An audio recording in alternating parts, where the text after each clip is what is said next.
Welcome to the Citi Business Festival 2026. It is our final week of our honor series, and today we'll be talking to Benedict Bentil, Senior Manager at MTN Business, for us to really understand why it matters most when it comes to e-commerce, social commerce, and digital marketing for SMEs, or if you like, Ghanaian business brands. This program is powered by 97.3 Citi FM and Channel 1 Television in partnership with Absa Bank. And it is proudly sponsored by Absa Bank, MTN, Zonate Ghana Limited, and Petra Trust. I'm Neil Latte. Don't go away.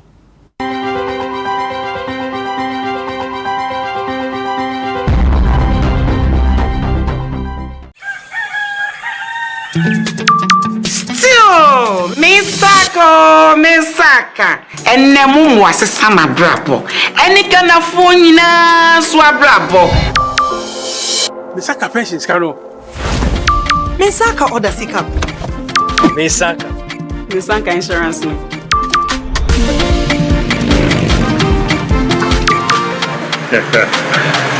Misaka loan.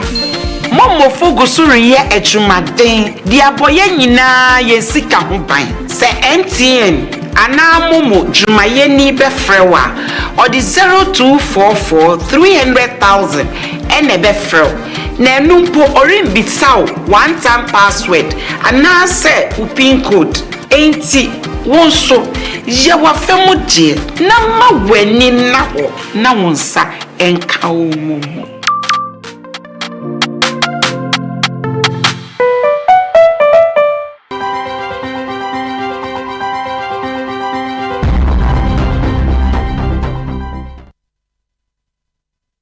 So this week we have been looking at innovation, technology, and digital transformation, as well as competitiveness, all in the sense of the future of work. And as you already know, this particular honor series, we are exploring how Ghanaian businesses can actually use both and social commerce to expand their business, also track revenue growth, and also reach out to customers. So I think it is a very good opportunity for us to have Benedict Bentil, Senior Manager at MTN Business, for this particular conversation. Benedict, I must say that good to have you and welcome. Same here, it's nice to be here. I must also say that happy 30th anniversary to MTN. Yes, we're having a great year. And I think, as you can see how it's going, winning football matches and everything, the entire year is going very well. I see, but 30 years in business, how has it been like?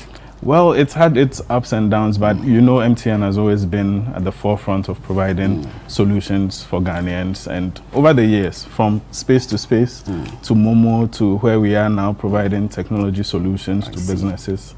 I mean, it's been an amazing 30 years. I haven't been there for all 30 years, but yes, it's... But you've contributed significantly, yes, I must say. Yes. Which is why you are here. Yes. So let's begin and set the context for today's conversation. E-commerce, digital, marketing tools, as well as social, commerce. Where do we begin from? Is there a difference between e-commerce and social commerce? So I think the last time we were here, we leaned more into e-commerce as an umbrella. But over the past few years and months, there's a clear separation and more focus going towards social commerce, the activation of social media channels, and the young entrepreneurs are taking more advantage of these social media channels to buy and sell their goods. Although the umbrella is still e-commerce, there's a heavier focus on social commerce nowadays. I see. So you think that social commerce has actually changed the way businesses operate? I think it has actually taken over completely. Oh, indeed. I mean, e-commerce would have been quite suitable for the larger brands.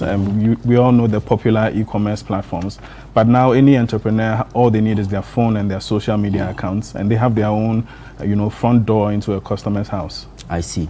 So e-commerce will have to do with websites or marketplaces, if you like. Exactly. Social commerce, social media. One looks more structured, the other doesn't look like. Yes. And then one is also automated, that's e-commerce. And then also social commerce, more or less manual, because you are dealing with social media platforms. Yes, a few more differences there. E-commerce is more structured in terms of the payment channels behind it. And basically that welcome door that customers would come through, e-commerce is more a customer going to a website, whereas social commerce, a customer may already be in their For You page and then encounter an advert. So, yes. So with this that you talk about, why should businesses consider e-commerce or even social commerce, as we want to understand here, as part of their business model? Is it that people are getting huge attraction online, but they are not able to convert it into actual sales? Okay, so as a whole, the goal is to maximize the value you can get from your customers. And you want to reach as many people as fast as possible, and then create a shorter customer journey for your customers to acquire your services. Now, we see the trend of high data usage when it comes to social media. And this means that there's the larger portion of the population sitting on social media, about 8 million on Facebook, more than 8 million on Facebook, more than 2 million on Instagram, and even more on TikTok. So these are eyes that you can easily address with your products and services. And the way to reach them directly is through either e-commerce or even more efficiently through social commerce. So high data usage, internet, and also payment channel. Of all these three that you've mentioned, which one is the biggest challenge for businesses? I think the integrations of payment channels is the biggest challenge. It's not that it's not there. The problem is integrating it seamlessly into social commerce. In e-commerce, they've basically got that figured out. But in social commerce, someone has to start a WhatsApp conversation, and then you tell them to send Momo, and then you have to confirm before you send. And these are things we need to work on to kind of streamline it for the growth of social commerce. How do we do that? Well, I think we start first of all by making tools available to the businesses. There are WhatsApp business channels. Momo has its own Momo for business and merchant accounts. If you integrate certain APIs into conversation trends or chatbots, customers can go straight from a conversation and purchase an item through the conversation. So the technology firms like MTN and even the smaller software developers need to work with each other to make solutions available to SMEs. And it should have a smaller learning curve for the micro SMEs to be able to adapt it quickly and integrate payments. I see. But it's quite interesting to know that people are using Facebook, TikTok, Instagram, and then also WhatsApp Business, which you have also alluded to. And you speak highly about the integration of, the payment systems, the internet connectivity, and the data usage. But for anyone who wants to begin right from the outset or from the scratch, where should this person be beginning from as a business? Okay, I think the last time I talked about the fact that your own phone is your first marketing agency. Okay. If you look at, even without going to the full version of WhatsApp for Business, there are free to use solutions on the market that can just automate your conversations with your users. But you have to create those social media accounts, Instagram, Facebook, and TikTok as the top ones, maybe add LinkedIn as well. And then once you've created them, make sure that there are customer journeys from those pages into your conversations with your customers. If you can automate them, fine. But as a beginner, just that integration of customers seeing your ad and then clicking on a link and going straight into a conversation makes life very easy. I see. Let's talk about, digital marketing and consumer behavior now. What have you learned from your many years of experience in the industry? How are consumers, reacting to this level of digitalization we keep talking about? Okay, so the first thing is that, like I said, the front door has changed. It used to be that the front door is a website or, some platform, a marketplace or something like that. Now the front door is even in someone's For You page or even in a comment section. Sometimes you post something and in your comment section, someone can put an advert there that you can buy a car from me, you understand? You post your thing and somebody's advertising. Exactly. So the dynamics are changing. Yeah. Every space of real estate on social media, and when I say real estate, I mean just the space that you see there, is available for you to take advantage of. And we see that people are spending more time online. Ghana is a very young demographic. Our median age, I think, is 21 at the last check, about 21. So we are very young, and then there's high mobile penetration, and then there's also high consumption of video. So you look at Facebook, YouTube, TikTok, Instagram, this is where the young people are spending most of their time. And based on these consumer trends, it is perfect for, taking advantage of social marketing. I'm talking to Benedict Bentil, Senior Manager at MTN Business. He is walking us through what it looks like when it comes to social commerce and e-commerce with digital transformation and competitiveness in mind. Benedict, we'll be going for a break pretty shortly, but before we do that, I want you to talk to me about how it looks like when it comes to, maybe let me put the question this way. So I've realized that a lot of people go online and then discover businesses they really want to do business with. But when it comes to the payment and the delivery of the items, they prefer to the physical way. I really don't understand this bit of consumer behavior. Yes, that is purely a trust issue. And I think the last time I talked to Bernard, we talked about the trust ecosystem. And that's a problem that we are trying to solve, because it's on both sides, both on the supply and the demand side. If you look at customers who say they'll pay cash on delivery and then the delivery gets there and they don't pay, or you look at suppliers who will advertise a laptop and then customer pays and then it gets there and it's a miniature laptop. So those kind of situations have kind of harmed the trust when it comes to social commerce or e-commerce. However, it is still a minor percentage of the volume of transactions. Really? And social commerce is still the way to go. If you have 100 transactions and one goes bad due to trust, I think we should try and fix the trust so that people lean more on the social commerce and e-commerce. It's the faster customer journey. It has records for, verifying something later in the future and all the benefits that go with it. It's a better way to go. Payment before delivery or delivery after payment, which one is more ideal for Ghanaian businesses? Okay. So payment before delivery, you have to establish your brand first. And once your brand is a trusted one, nobody will have an issue with payment before delivery. If Citi Business asks me to pay for something in advance, I'll trust Citi. Okay. You understand? Channel One, I would trust that brand. So the more established your brand is, over time, you can do payment before delivery. If you are starting business though, sometimes customers will not trust that you will deliver. And in that case, you have to do cash on delivery or payment after delivery. In that case, you have to build in certain, systems and checks that will ensure that if the customer defaults on the payment, you should be able to retrieve it. However, I recommend people should build some sort of insurance into their pricing so that when they do encounter these kind of losses, it doesn't affect their business. Yeah, so live here on our honor series of the Citi Business Festival 2026. This is our fourth and final week, and today I'm talking to Benedict Bentil, Senior Manager at MTN Business, who is walking us through, social commerce and e-commerce. We are taking a short break. When we come back, we'll be looking at the red flags in social or digital marketing. Don't go away.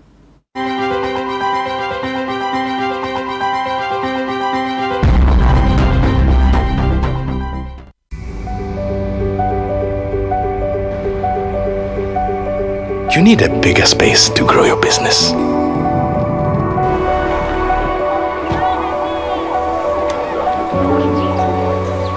You need to be ready for any season.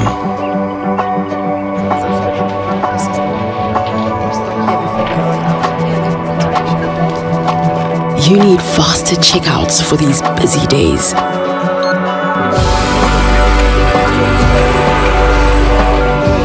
You need more equipment to meet demand.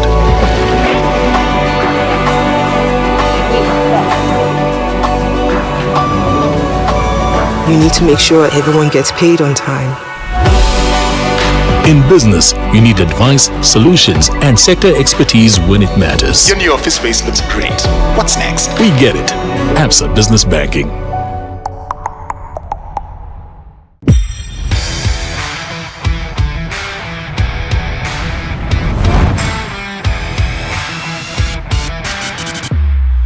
Looking for power, performance, or pure driving comfort? Looking for strength for your business or style for your lifestyle? Welcome to Zonderten Ghana Limited, your one-stop automobile shop. From heavy-duty trucks built with global powerhouse Sinotrack to premium SUVs and pickups from Great Wall Motors and Cherry. From light-duty commercial trucks to world-class construction equipment from Shantui and Sunny Group, Zondertech delivers topmost quality brands with affordable luxury.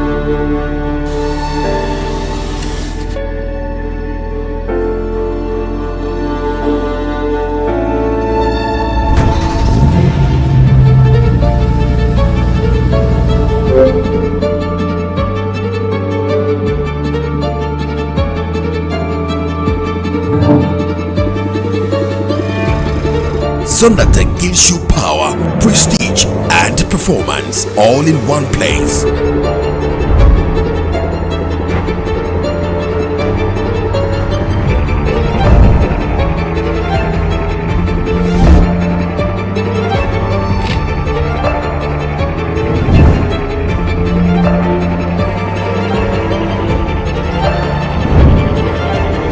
Strong, reliable, affordable. Zondatech Ghana Limited. Drive the future. Call Zondatech on 050-177-2222 or 050-177-3333.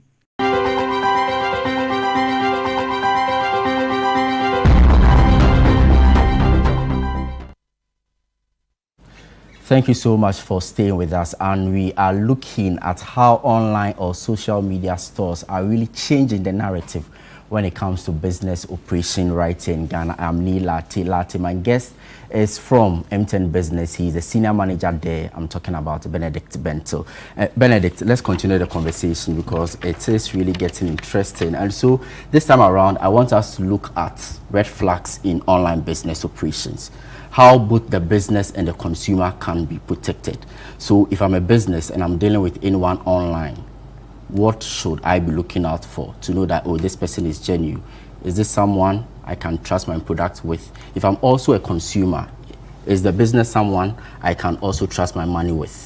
How do we strike the balance? Okay, so on both sides, we have to try and protect both the business and the customer. But the customer is the priority. And in that case, it's the duty of the business to establish their credibility first. And I'll come to how you can check on a customer's credibility. But for a business, consistency is the first thing. If you show consistently that you are delivering on your promise, and any chance you are able to successfully deliver on a promise, ask for a referral, where that customer provides a testimonial of how satisfied they were with your service. What you realize is that people look out for videos of someone confirming that they did a purchase with you and they were satisfied with it, and that builds your trust. Also look out for trying to get your ratings up, and your, if you look at Google, for example, there are ways to get your ratings, your reviews, and maybe the number of stars for your business. All those kind of things help with your credibility. The other thing is when it comes to support, that is something that is quite lacking in the informal sector. If you are the type of business who makes sure that if a customer has a problem with what was delivered to them, you solve that problem or you provide a refund, that also builds your credibility. So that's on the business side. On the customer side, it's almost impossible to verify if a customer will be valid or not. But you look out for, these kind of trends where they're on social media. People actually report when someone has frauded them. Look out for those kind of things. Look out for a hesitance when a customer is maybe not willing to provide certain information, or the location that is being delivered to is not, up to par. But in ultimately, like I said, there's a risk associated with it. But for a business, ideally, you would want to build some sort of insurance into your pricing so that when you do get these kind of fraudulent issues, you are covered. But it's also your duty to report it, so that as the telcos and the vendors who are in the market, we also blacklist these kind of people so that they can't defraud another person. Ultimately, a great solution would be if we had some sort of escrow where your money is put there until you are satisfied with the delivery, the money is not released to the vendor. And these are the kind of scenarios we need to build into our system. Your last suggestion, is it something that is workable in Ghana? It is very workable. Ghana has gone very far when it comes to these kind of solutions. And I think at the moment it's something that the fintechs can do.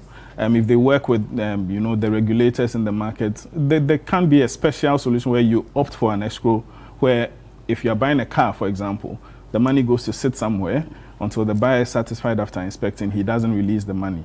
And it's very established on e-commerce, but on social commerce, it's a little tricky to establish that kind of solution.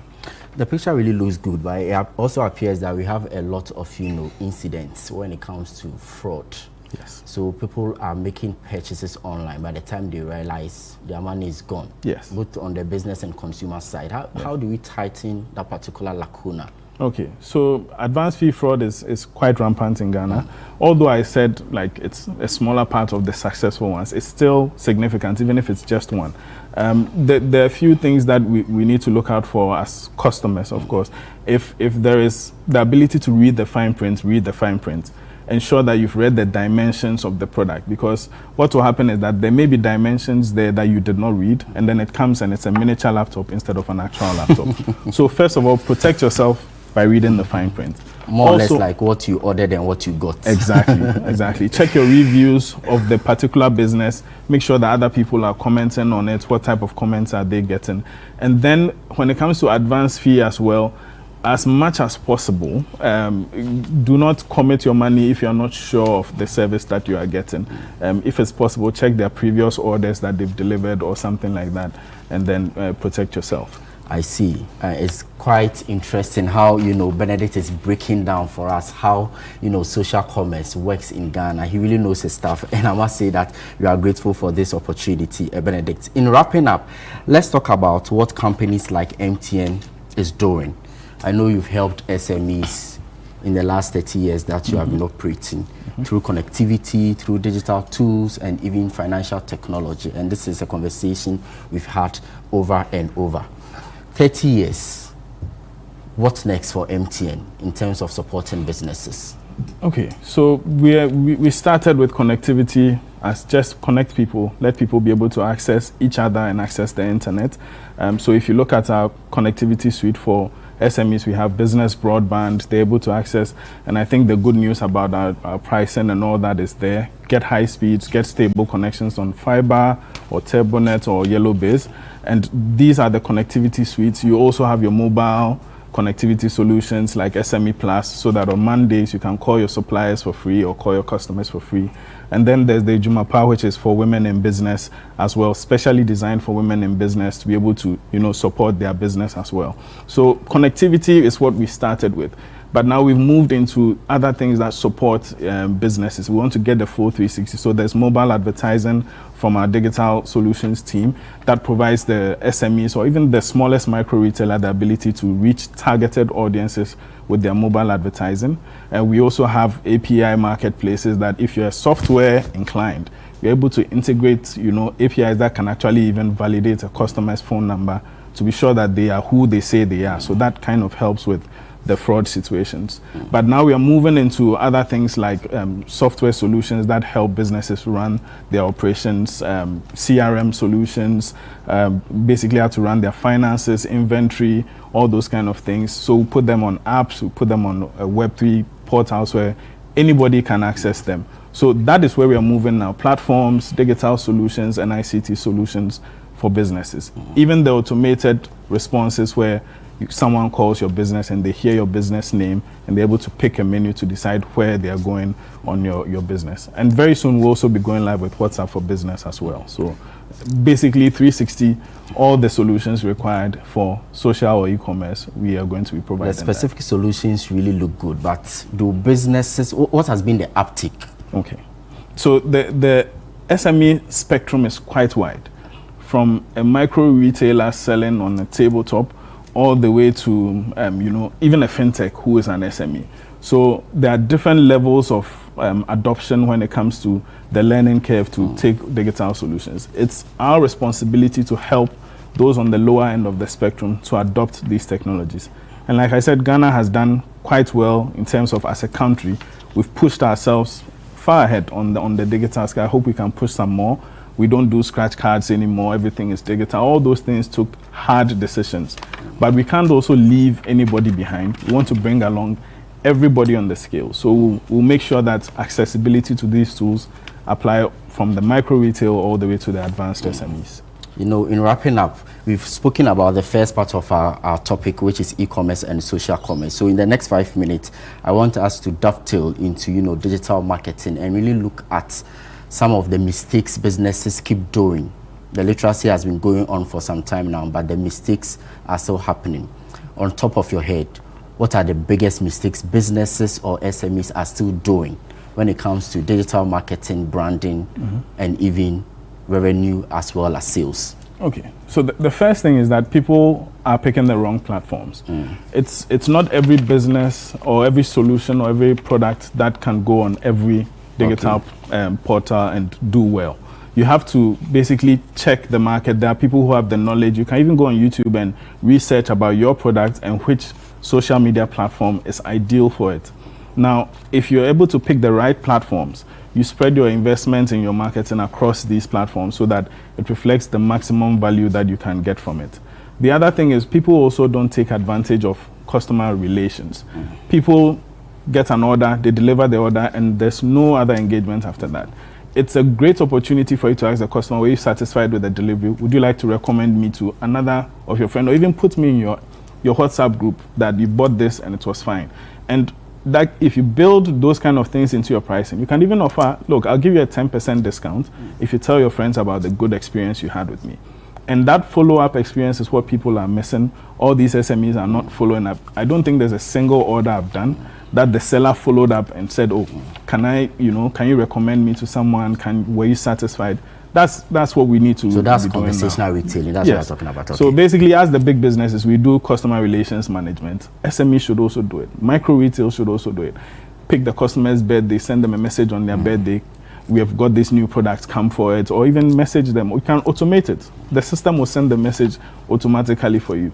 So SME should take advantage of these tools. There's a mistake that they are not taking advantage of the tools and the customer relationship management. Each customer has 10 customers behind him that you should take advantage of. And then finally, establishing credibility is something that I think SMEs are missing out on. As much as possible, get endorsements, get testimonials, let people talk about the good that you have done. And when you have a customer who has a problem, provide the necessary support, because that is the best marketing that you can get. So if you're a business and you're not doing all of the things that Benedict has mentioned, then it appears you are doing yourself more harm than good. But this has been another honor series of the Citi Business Festival with Benedict Bentil, Senior Manager at MTN Business, talking to us about e-commerce, social commerce, and digital marketing for Ghanaian businesses. I'm Neil Lati. The honor series is powered by 97.3 Citi FM and Channel 1 TV in partnership with Absa Bank, and it is proudly sponsored by Absa Bank, MTN, Zonate Ghana Limited, and Petra Trust. Catch you same time tomorrow.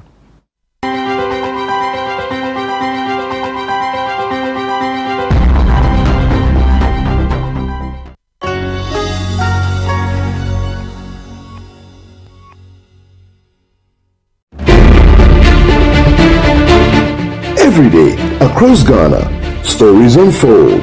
Stories of hope, struggle, courage, and progress.